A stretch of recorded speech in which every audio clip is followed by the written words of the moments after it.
بسم اللہ الرحمن الرحیم۔ السلام علیکم ناظرین، آپ دیکھ رہے ہیں 3 پلس۔ وسیم ملک صاحب ہمارے ساتھ موجود ہیں۔ رضوان غلزئی صاحب جو ہیں ان کی پشاور سے واپسی ابھی نہیں ہوئی۔ منگل کا دن تھا، اڈیالہ جیل میں عمران خان اور بشرا بی بی سے ملاقاتوں کا دن۔ ظاہر ہے خبریں بن رہی ہوتی ہیں لیکن خبر بنی نہیں۔ علیمہ خان نہیں تھیں، اس کے باوجود ملاقات جو ہے بہنوں کی نہیں کروائی گئی۔ بشرا بی بی کی فیملی کی ملاقات ہوئی ہے، اس حوالے سے بات کریں گے۔ پاکستان تحریک انصاف سے بھی کچھ سٹیٹمنٹس آئے ہیں، دو بڑے سٹیٹمنٹس ہیں۔ ایک مولانا فضل الرحمان کے حوالے سے بیرسٹر گوہر بولے ہیں، کیونکہ مولانا فضل الرحمان کے خلاف ہم نے دیکھا ہے کہ حکومت اور حکومت کے اتحادی جو ہیں وہ ان کے سٹیٹمنٹ کے اوپر کافی تنقید کا نشتر چلا رہے ہیں۔ کافی ڈسکس ہو رہا ہے سوشل میڈیا کے اوپر بھی، اس وقت جو ٹرینڈ کر رہی ہیں چیزیں وہ مولانا کے سٹیٹمنٹ کو لے کر کے ہیں، اس حوالے سے بات کریں گے۔ لیکن سپریم کورٹ آف پاکستان میں ایک اہم کیس کی سماعت تھی، بہت اہم کیس کی سماعت تھی، اور عمران خان کے لیے قانونی مشکلات جو ہیں وہ مزید بڑھ سکتی ہیں اس کیس کی وجہ سے۔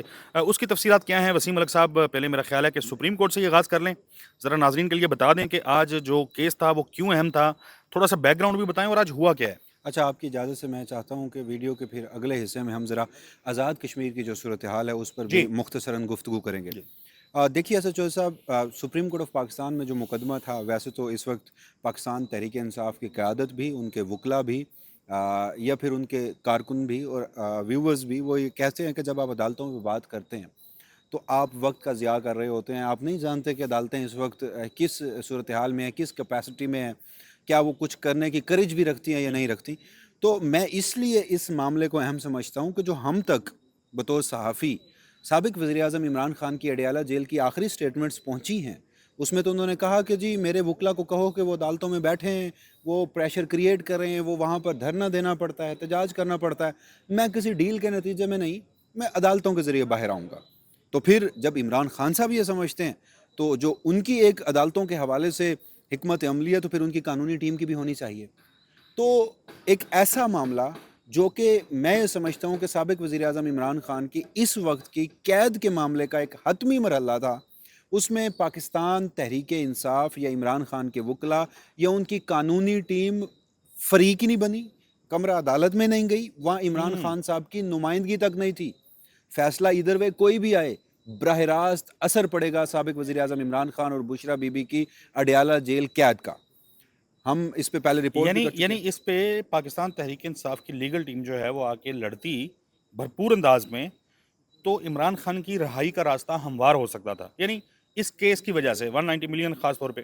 اگر ہموار نہ بھی ہوتا، آپ کا تو ایک موقف ہے، آپ وہ موقف جو پریس کانفرنسز میں رکھتے ہیں اس کی کوششیں تو کمرہ عدالت میں کر سکتے ہیں، آپ اپنا مقدمہ تو بھرپور انداز میں لڑ سکتے ہیں، یا تو پھر آپ یہ طے کر لیں کہ ہم نے چونکہ اب عدالتیں ہمیں ریلیف نہیں دے رہی، اب ہم عدالتوں میں عمران خان صاحب کے کیسز نہیں لڑیں گے، اب ہم گھر بیٹھ جائیں گے، ہم کوئی احتجاجی تحریک سے عمران خان کو رہا کرائیں گے یا کوئی اور راستہ ڈھونڈیں گے، عدالتیں چونکہ ہمیں ریلیف نہیں دے رہی تو ہم وہاں نہیں جائیں گے۔ لیکن آپ جا بھی رہے ہیں، آپ وہاں پر مقدمات بھی لڑ رہے ہیں، تو جو اہم ترین مقدمہ تھا، جو حتمی مرحلہ تھا، اس پہ عمران خان صاحب کی کوئی وہاں پر نمائندگی کرنے کو تیار نہیں ہے۔ تو یہ نااہلی ہے، یہ کوئی حکمت عملی ہے، یا وہ جو جیسے کہتے ہیں نا کہ بیچ منجدار عمران خان صاحب کو ان کی قانونی ٹیم چھوڑ گئی ہے، یا پھر ان کی قانونی ٹیم عمران خان سے زیادہ کہیں اور سے ڈائریکشن لے اچھا، رہی ہے۔ ایک اور اس میں وسیم اہم مدعا یہ ہے، عمران خان کی قانونی ٹیم ہے کون سی ویسے؟ یعنی میں دیکھوں پوری پارٹی، اتنی بڑی پارٹی، دنیا کی بڑی پولیٹیکل پارٹیز میں سے ایک جو سیاسی جماعت ہے وہ اٹھا کے ساری وکلا قیادت کے حوالے کر دی گئی، سارے لیڈر ہی وکیل ہیں، ایم این ایز بھی کافی سارے وکیل برادری سے ہیں، وکلا برادری سے۔ کیا حامد خان، کیا لطیف کھوسا، کیا سلمان اکرم راجہ، کیا بیرسٹر گوہر چیئرمین پاکستان تحریک انصاف، اور پھر سلمان صفدر جیسے مایا ناز قسم کے وکلا جو ہیں وہ ان کی خدمات جو ہیں تحریک انصاف کے پاس موجود ہیں۔ تو پھر پاکستان میں تو اس سے بڑی کوئی قانونی ٹیم اور ہو نہیں سکتی۔ تو وہ پھر علی ظفر صاحب، علی ظفر صاحب وہ تو بلکہ زیادہ اہم ہے، ہاں، ان کے پاس تو بلکہ ذمہ داری ہے کہ جج جہاں پہ لگائے جاتے ہیں ان کا انٹرویو کر رہے ہیں، وہ اس محفل میں بھی بیٹھتے ہیں وہ نہ صرف انٹرویو کر رہے ہیں، پھر جوڈیشل کمیشن میں ان کا ووٹ بھی ہوتا ہے۔ ووٹ بھی تو اب ہوتا اس ہے۔ سارے معاملے میں ہم مدعے پہ آتے ہیں۔ 5 مارچ 2026، 26ویں اور 27ویں ترمیم کے بعد نیشنل اکاؤنٹیبلٹی ایکٹ میں ایک امینڈمنٹ کی جاتی ہے، اس میں سیکشن 32 ایڈ کیا جاتا ہے، جی جس میں یہ کہا جاتا ہے کہ اب نیب کی جو اپیلیں ہیں، یہ کرمنل پروسیڈنگز ہیں، یہ بھی وفاقی آئینی عدالت سنے گی۔ اس میں کہا گیا کہ سیکنڈ رائٹ آف اپیل دیا گیا ہے, وفاقی آئینی عدالت اس معاملے کو پروسیجرل یا کانسٹیٹیوشنل لیبس تک تو دیکھ سکے گی, میرٹس پر وہ بھی کیس کی سماعت نہیں کرے گی. یعنی عمران خان صاحب کے لیے اب آخری ریمیڈی سرفراز ڈوگر صاحب ہیں, جو کہ اب عمران خان صاحب کی کنوکشن کو فائنلٹی دینے کی ہر ممکن کوشش کر رہے ہیں. پی ٹی آئی تھوڑا سا ٹائم لے رہی ہے, اب کب تک ٹائم لیں گے؟ سرفراز ڈوگر صاحب تو بیٹھے ہیں, نیب تو یہاں موجود ہے. تو اب پی ٹی آئی یہ سمجھتی ہے, سلمان صفدر صاحب یہ سمجھتے ہیں, ایک تو اس قانون کو انہوں نے پہلی بات تو یہ کہ کہیں پہ چیلنج نہیں کیا. آپ وفاقی آئینی عدالت میں ویسے روز پیش ہوتے ہیں, آپ کہتے ہیں کہ پی ٹی آئی وفاقی آئینی عدالت کو نہیں مانتی, وہاں چیئرمین سے لے کر ہاں جنرل پرائیویٹ کیسز میں آتے ہیں جنرل جہاں پہ مال پانی مل رہے ہیں, جہاں پہ لاکھوں کی فیسز ہیں, تو جنرل وہاں پہ سیکرٹری جاتے تک ہیں. یہ سارے وہاں پہ آئینی پیش ہوتے عدالت ہیں. حلال ہے, جہاں ہاں پہ عمران خان کے لیے جا کے لڑنا ہے یا سیاسی بیان دینا ہے وہاں پہ حرام ہے. وہاں پہ حرام ہے. یہ مجھے ان کی اسٹریٹجی آج تک سمجھ نہیں آئی. آپ نے وہاں پہ چیلنج نہیں کیا, آپ نے اس پہ کوئی شور نہیں اٹھایا. اب آ کے سلمان صفدر صاحب, جو اسلام آباد ہائی کورٹ میں عمران خان کی سزا معطل ہوئی, اب معطل ہونے کو مسترد کیا گیا, تو اس کی اپیل لے کے پہنچے سپریم کورٹ.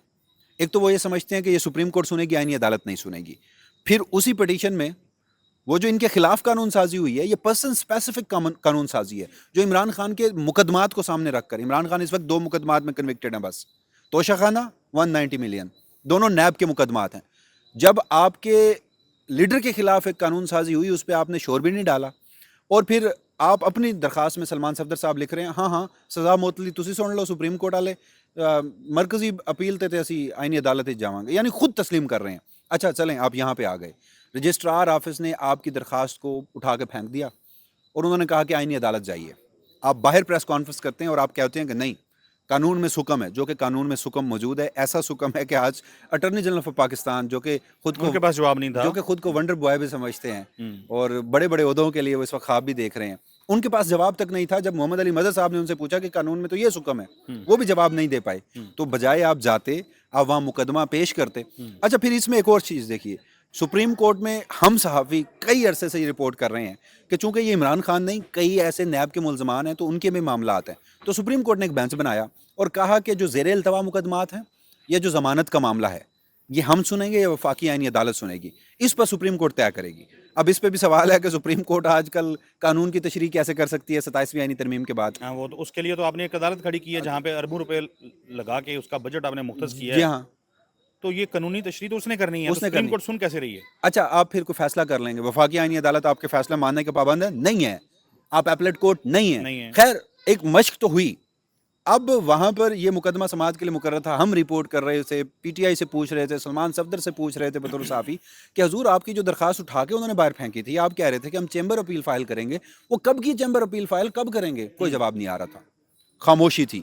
جان بوجھ کے 2 ہفتے التوا رکھا گیا معاملہ, جان بوجھ کے. میں تو یہ سمجھوں گا, ادروائز تو چیمبر اپیل فائل کرنے میں کتنا وقت لگتا ہے, آپ اسی روز چیمبر اپیل فائل کرتے. آپ 29 یہ جون کو, کیس سلمان صفدر صاحب لڑ رہے تھے. جی ہاں, اور جب ان کی درخواست یعنی رجسٹرار آفس سے ریجیکٹ ہو جاتی ہے, مسترد ہوتی ہے, واپس کر دی جاتی ہے, واپس کر دی جاتی ہے, تو وہ آگے پریس کانفرنس کرتے ہیں کیا کرتے ہیں, اور وہ کہتے ہیں کہ چیمبر اپیل میں ہم جائیں گے. 29 جون کی یہ کہانی ہے. اوکے. چیمبر اپیل 29 جون سے 12 جولائی تک فائل نہیں کی گئی. اچھا, اور اگلے دن تو سماعت تھی, سماعت ایک تھی روز یعنی کے بعد. آج. اب جب وہ فائل نہیں کی گئی, گزشتہ روز 12 جولائی کی شام کو وہ چیمبر اپیل فائل کر دی گئی. اچھا. یعنی سر وہ گونگلوں تو مٹی لانا جو کہتے ہیں, اس میں اب ہوا یہ کہ آپ نے اس میں فریق بننے کی کوشش نہیں کی. عدالت بناتی نہ بتاتی بات کی کہانی تھی, آپ کو انصاف ملتا نہ ملتا بات کی کہانی, 26ویں 27ویں آپ نے ترمیم کوشش بات نہیں کی کی. کہانی. آپ نے حضور کوشش نہیں کی. آج جب اس مقدمے میں ایک عقیل احمد تھے, ملزم تھے, ان کے وکیل دلائل دے رہے تھے, اٹارنی جنرل آف پاکستان دلائل دے رہے تھے, ججز سر پکڑ کے بیٹھے تھے, اتنے سکم ہے قانون میں, لیکن وہاں پر عمران خان کی ریپرزنٹیشن نہیں تھی. معاملہ پرسوں تک گیا ہے, پرسوں وہ ڈیسائیڈ ہو جائے گا, اس کا جو بھی فیصلہ آئے گا وہ براہ راست, آج براہ راست سماعت میں عمران خان کا تذکرہ نہیں تھا, لیکن اس کا ایک فیصلہ آنا ہے کہ یا سپریم کورٹ سنے گی یا آئینی عدالت سنے گی. تو اس کا اثر عمران خان کے مقدمے یار پر پڑے گا. جب یہ ایکٹ آف پارلیمنٹ بن رہا تھا, جس روز یہ بنا, مجھے یاد ہے پارلیمنٹ کے اندر کوئی کسی نے پروٹیسٹ نہیں کیا. ذرا کمیٹیز میں تو آپ ہیں نہیں, وہاں پہ آپ نے ویسے بائیک آؤٹ کیا ہوا ہے. پارلیمنٹ کے اندر کوئی پروٹیسٹ نہیں ہوا. میں برسٹر گوہر صاحب کو دیکھ رہا تھا کہ کوئی اسٹیٹمنٹ ان کا مل جائے, اس پہ کوئی نہیں تھا. علی ظفر صاحب نے معمولی سی بات کی بھی تھی کوئی 1-1.5 منٹ انہوں نے بات, لیکن معمولی سی. تو اس کو ایسے اگنور کیا گیا, کبوتر کی طرح آنکھیں بند کی گئیں کہ میں خود حیران تھا.